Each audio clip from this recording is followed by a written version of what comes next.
Marian, welcome to Stema Talk Podcast. Perkenalkan, saya Monica selaku Finance Supervisor.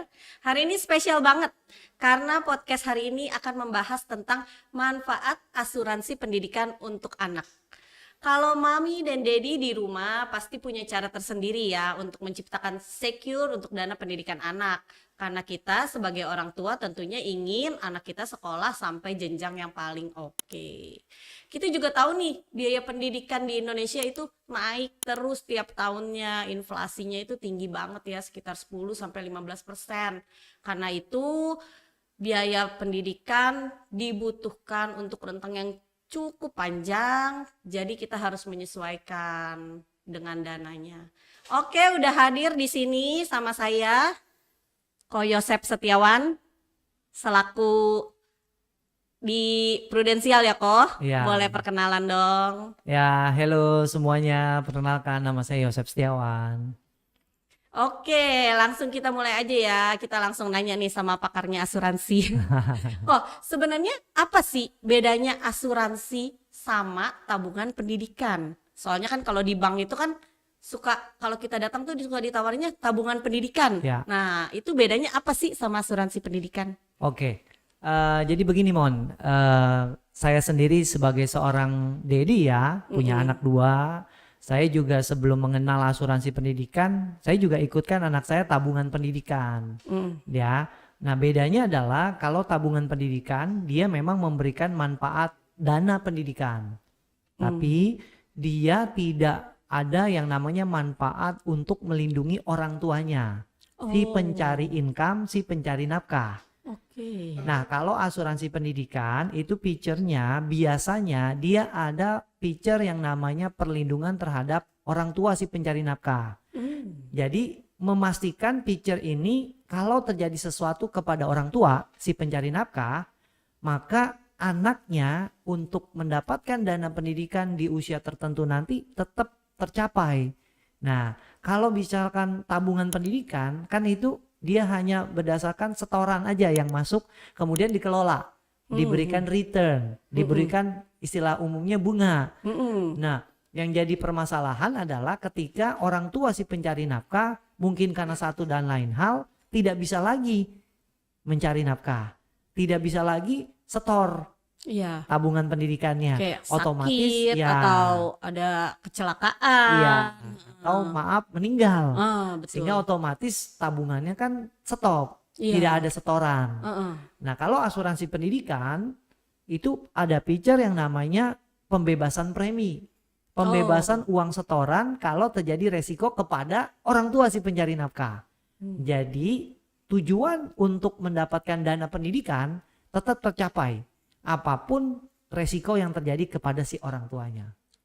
Itu bedanya. Jadi jelas banget ya. Kalau misalnya tabungan, ya mungkin kayak di bank kita sekedar nabung. Kalau misalnya orang yang nabungnya udah nggak ada, otomatis stop. Tidak ada pertambahan lagi. Sedangkan kalau misalnya asuransi itu, ketika orang yang nabungnya udah nggak ada, tapi kita masih bisa terlindungi. Ya, khususnya anak kita sebagai subjek dari si penerima dana pendidikan nanti. Dia tetap terjamin dana pendidikannya tetap akan diberikan sesuai dengan kontrak di awal ketika dia buka polis seperti itu. Oke. Terus nih kok, gimana sih cara kita menentukan jumlah perlindungan yang dibutuhin untuk asuransi pendidikan anak kita gitu loh? Maksudnya kayak kan mungkin sekolah-sekolah ya beda ya gitu kan, ada yang kalau kayak di sini kan internasional gitu kan. Itu gimana sih cara kita nentuin kira-kira berapa ya jumlah yang perlu kita siapkan untuk dana asuransi, untuk dana pendidikan anak kita itu? Ya, sebenarnya ibu bapak ya, mami and daddy, kalau mau menyiapkan dana pendidikan anak, tentunya kita sudah harus tahu nih, sudah ada gambaran. Kira-kira rencana, contoh misalkan kalau anak-anak itu masih belum masuk usia sekolah, rencana dia mau nanti usia sekolah SD, SMP, SMA dan kuliah perguruan tinggi itu mau disekolahkan atau dikuliahkan di mana? Situ sudah harus ada gambaran. Nah, kemudian sudah harus melihat data kira-kira di tempat yang dituju nanti berapa inflasinya. berapa kenaikan biaya pendidikan di tempat tersebut. Bisa di dalam negeri itu sendiri maupun di luar negeri. Nah, sebenarnya kan kalau kita bicara tentang inflasi, data sekarang udah banyak lah, berseliweran. Ya, Iya. kita tinggal search di Google. Iya betul. Nah, nanti langsung keluar tuh. Misalkan mau sekolahin anaknya di Singapura, berapa inflasi pendidikan rata-rata di Singapura? Mau sekolahin anaknya di Jepang, mau sekolahin anaknya di Amerika. Nah, itu semua kelihatan gitu, Mon. Jadi yang harus benar-benar dipersiapkan ya, Mami and Daddy, adalah yang pertama, kita ada rencana mau sekolahkan atau kuliahkan anak kita nanti di mana. Setelah itu kita harus perhitungkan yang namanya inflasinya, yang namanya kenaikan rata-rata biaya di tempat tersebut atau di negara tersebut.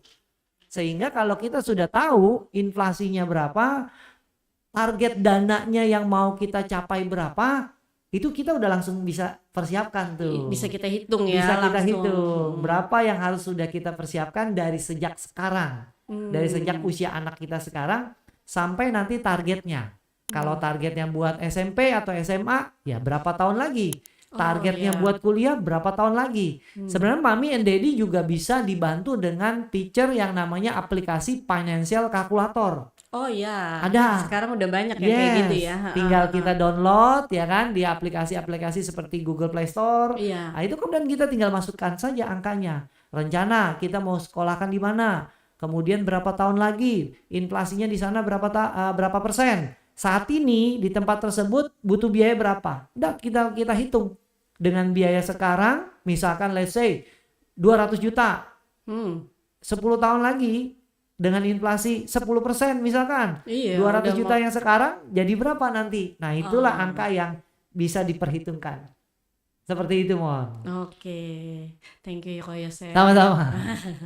Terus apa aja sih manfaat utama yang utama banget nih kalau kita yang bisa kita dapetin dari kita punya asuransi pendidikan gitu. Itu kayak yang tadi ya Ko Yosef bilang ya, kita kan harus menghitung maksudnya kayak pendidikan di Amerika atau misalnya kayak sekarang kan orang-orang K-pop pada maunya ke Korea gitu kan, kayak gitu kan. Maksudnya itu bisa nggak sih asuransi pendidikan itu dipakai di luar negeri? Gitu, apalagi kan kita Stella Maris sekolah internasional, otomatis murid-muridnya pasti tujuannya mau go internasional dong, betul. gitu.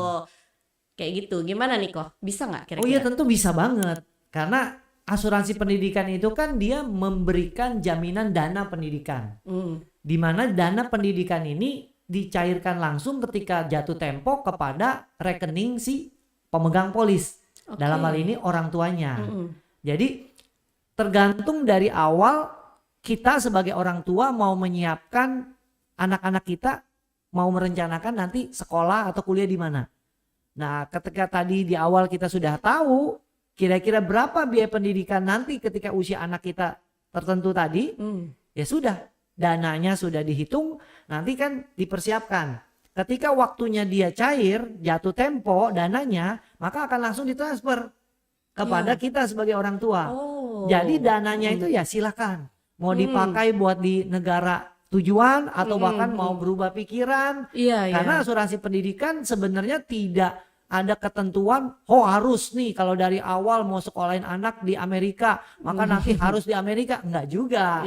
Karena kita hanya membantu menyiapkan dana pendidikannya. Sekaligus feature kalau tadi yang saya jelaskan di awal, apabila terjadi sesuatu kepada orang tua maka aman ya, tetap aman, tetap jadi, akan cair nanti dananya. Jadi kalau ada sesuatu dengan pihak ayah, pihak ibu nggak perlu khawatir. Betul. Anak-anak tetap akan bisa. Soalnya kan kebanyakan kan kalau si pencari nafkah ini, jadi anak-anaknya terlantar. Jadi kita udah nggak perlu khawatir ya dengan adanya asuransi pendidikan ini ya. Betul, karena gini perumpamaannya kalau boleh saya tambahkan ya, mohon ya. Maaf, saya hanya memberikan sekedar ilustrasi ya. Jadi kalau misalkan kita memakai feature instrumen asuransi pendidikan, sama seperti kalau kita tuh mengantarkan anak kita let's say usia kuliah 18 tahun. Anggap saja usia 18 itu adalah lantai 18. Jadi kita bawa anak kita mau naik ke lantai 18. Nah, asuransi pendidikan menjamin kalau terjadi sesuatu kepada kita, maka kita anak sampai. tetap sampai di lantai 18. Betul. Makanya analoginya asuransi pendidikan ini seperti lift. Karena kalau kita dari dasar sudah pencet angka 18, liftnya oke, nggak ada masalah, maka otomatis dia pasti akan nyampe ke lantai 18. Apapun yang terjadi dengan kita orang tua, anak tetap diantarkan kan. Tapi kalau misalkan maaf, tidak ada yang namanya feature pembebasan premi, proteksi kepada orang tua, sama seperti kayak kita tuh nganter anak ke lantai 18 tapi lewat tangga. Ya. Tangga manual. Paham. Sehingga kalau lewat tangga manual, maaf ya, baru di lantai 5 terjadi sesuatu sama kita, misalkan ya karena nggak hati-hati kita kepleset jatuh, mengakibatkan kita patah misalkan, nggak bisa lanjut ke lantai 18. Otomatis anak kita juga kan nggak bisa dia pergi sendiri ke lantai 18. Betul. Karena dia bergantung sama kita. Nah, itulah analoginya. Jadi instrumen keuangan yang namanya asuransi memberikan jaminan proteksi atau perlindungan seperti itu. Oke, kok ini kan asuransi ini kan sebenarnya banyak banget ya. Gitu. Nah, terus maksudnya resiko-resiko apa sih yang harus kita pikirkan, harus kita perhatikan sebelum, maksudnya kalau misalnya asuransi kan dia jangka panjang. Betul. Karena kan ya, bentuknya proteksi, perlindungan, gimana anak kita bisa sampai jenjang pendidikan yang tertinggi gitu. Itu sebenarnya resiko apa sih yang perlu diperhatikan sama kita nih sebagai orang yang ingin menikmati daripada si asuransi pendidikan itu? Oke, jadi resikonya sebenarnya seperti ini ya, Mami and Daddy. Kalau menurut saya, karena saya juga seorang praktisi, saya juga sebagai seorang customer atau nasabah, klien, karena saya juga menyiapkan buat anak-anak saya. Jadi sebelum kita memutuskan untuk membeli polis asuransi, apapun itu manfaatnya, terutama asuransi pendidikan. Yang pertama kita harus tahu adalah term and condition-nya. Nah, jenis-jenisnya beda-beda tuh. Ada yang masa bayarnya tertentu, ada yang masa bayarnya juga mengikuti usia anaknya. Ada yang jatuh temponya tertentu, ada juga yang jatuh temponya di usia anaknya yang direncanakan. Nah, kita harus tahu dari term and condition tadi. Kita harus pelajari, kita harus baca, kita harus bertanya, kita harus dapat kejelasan lebih dahulu. Mohon maaf, jangan gampang mudah terpercaya dengan iklan, dengan apa kata tenaga pemasar. Tapi kita harus benar-benar pastikan bahwa memang ini yang mau kita beli sesuai dengan kebutuhan kita. Jadi kita harus pastikan apa yang mau kita beli sesuai dengan kebutuhan kita. Kalau kita butuhnya yang model A, ya sudah, kita pilihlah yang model A. Jadi kita tentukan dulu nih, kita maunya gimana, kita baca term and condition-nya, kayak gitu. Dan mungkin tambahan aja ya, Mon.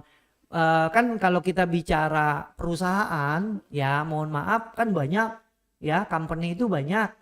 Ya, ini sebagai tips aja karena saya juga sebagai seorang customer, ya kalau saya pribadi, ya mungkin kita kan pengennya kalau naruh uang, kalau mau nitipin uang, kita kan pengennya di tempat yang paling aman. Betul. Jadi mungkin bisa juga jadi sebagai bahan tolak ukur kita untuk memilih ikut asuransi mana. Ya mungkin lihat dari bukan hanya produknya tadi, term and condition-nya, produknya sesuai nggak dengan kebutuhan kita. Lihat juga dari perusahaannya. Betul. Perusahaannya ini kompeten atau tidak. Perusahaannya ini secara keuangan bagus, kuat atau tidak. Ya kan? Dan yang terakhir adalah maaf, memang perlu penting banget yang namanya orang yang membantu kita, menjembatani kita untuk membeli. Betul. Dalam hal ini adalah tenaga pemasar. Ya jangan hanya karena dia kita kenal baik, jangan karena dia mungkin masih family. Kebanyakan ya, maaf, gitu, kalau orang Indonesia gitu. Mohon maaf, kalau bisa ya kita juga menilai tenaga pemasar kan orang yang pertama kali akan kita hubungin kalau kita butuh sesuatu. Betul. Berarti kita harus tahu dulu orang ini adalah memang profesional di bidangnya. Itu sih kalau menurut saya yang harus kita persiapkan supaya nanti kita tidak seperti kayak beli kucing dalam karung. Betul, kayak gitu, betul. Oke nih Ko Yosep, kalau dari Ko Yosep sendiri ada pesan nggak untuk mami daddy di rumah terkait sama asuransi pendidikan ini? Ya, buat mami and daddy ya yang sedang menonton, menyaksikan podcast ini, kalau boleh saya titip pesan, ya memang kita tahu ya pendidikan itu sangat penting sekali. Saya backgroundnya juga seorang tenaga pendidik. Ya, saya sudah kurang lebih hampir 25 tahun sebagai seorang guru, sebagai seorang dosen. Dan kita tahu ada yang namanya inflasi pendidikan lumayan cukup tinggi untuk di negara Indonesia bahkan di negara lain. Dan pendidikan itu udah merupakan sebuah kewajiban. Sudah bukan lagi seperti kayak kebutuhan tersier atau sekunder. Pendidikan zaman sekarang udah jadi kebutuhan premier. Betul. Ya, untuk jadi kebutuhan utama. Nah, jadi kalau memang Mami and Daddy ingin menyiapkan pendidikan yang terbaik untuk anak, mulai dari sekarang, mulai memikirkan, mulai menyiapkan rencana pendidikan buat anak-anak kita yang terbaik itu harus kita juga imbangi dengan yang namanya persiapan perencanaan keuangannya. Karena kita tahu kan memang pendidikan yang butuh uang. Iya, betul. Kalau kita pengen mencari tempat sekolah perguruan tinggi yang bagus, yang sesuai dengan yang kita butuhkan, kan pasti ada uang yang harus disiapkan. Betul. Nah, Mami and Daddy juga harus mulai merencanakan keuangan sedini mungkin. Ya, itu udah banyak ya kok ya aplikasi-aplikasi sekarang betul, ya di Play udah Store banyak ya. banget. Dan Jadi kita bisa tahu ya. Ya, apalagi kita tahu nih ya, kalau saya pribadi ya jujur, saya tahu sekolah Stella Maris ya, karena saya juga kan tinggalnya nggak jauh nih dari Gading Serpong. Nah, saya tahu sekolah ini juga sekolah internasional, bagus dan lain sebagainya. Dan kita juga tahu kalau sekolah bagus juga kan memang membutuhkan persiapan juga yang nggak sedikit. Kalau kita pengen mencari sekolah-sekolah yang terbaik seperti Stella Maris contohnya, kita juga harus menyiapkan dananya. Dan kita harus menyiapkan perencanaan itu bahkan sebenarnya dari sejak sebelum anak itu lahir. Betul. Karena kalau saya pribadi menyiapkan dari sejak anak saya dalam kandungan. Saya sudah mulai menyiapkan rencana nanti buat anak saya sekolah, masuk SD, masuk SMP, SMA, bahkan sampai kuliah. Jadi pesannya adalah mulailah dari sekarang menyiapkan sedini mungkin perencanaan keuangan khususnya pendidikan anak kita. Kalau kita ingin memberikan yang terbaik kepada anak-anak kita supaya generasi bangsa ini ya, apalagi kita tahu ya Mon 2045 Indonesia punya tagline mau mencapai Indonesia Emas. Betul. Karena kita akan menghadapi bonus demografi. Kita mau nyiapin sumber daya khususnya anak-anak yang lebih siap bersaing di dunia internasional, lebih kompeten, lebih terampil dan lain sebagainya. Itu sih Mon. Oke deh, Kak Yosep.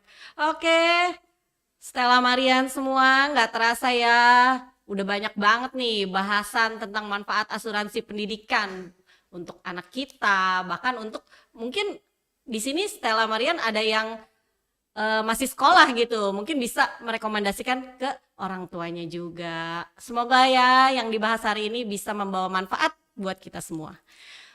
Buat yang tertarik untuk tahu lebih banyak tentang Stella Maris School Gading Serpong, boleh ya klik link di sisi kanan atas. Atau bisa juga menghubungi 0878 7278 5231 dengan format nama, usia anak, sama pertanyaannya. Gitu. Oke? Dapatkan informasi terbaru tentang podcast dan sekolah Stella Maris di Instagram @stellamaris.sch. Akhir kata saya Monica dan saya Yosep Setiawan. Pamit undur diri. See you on the next podcast. Bye. Bye.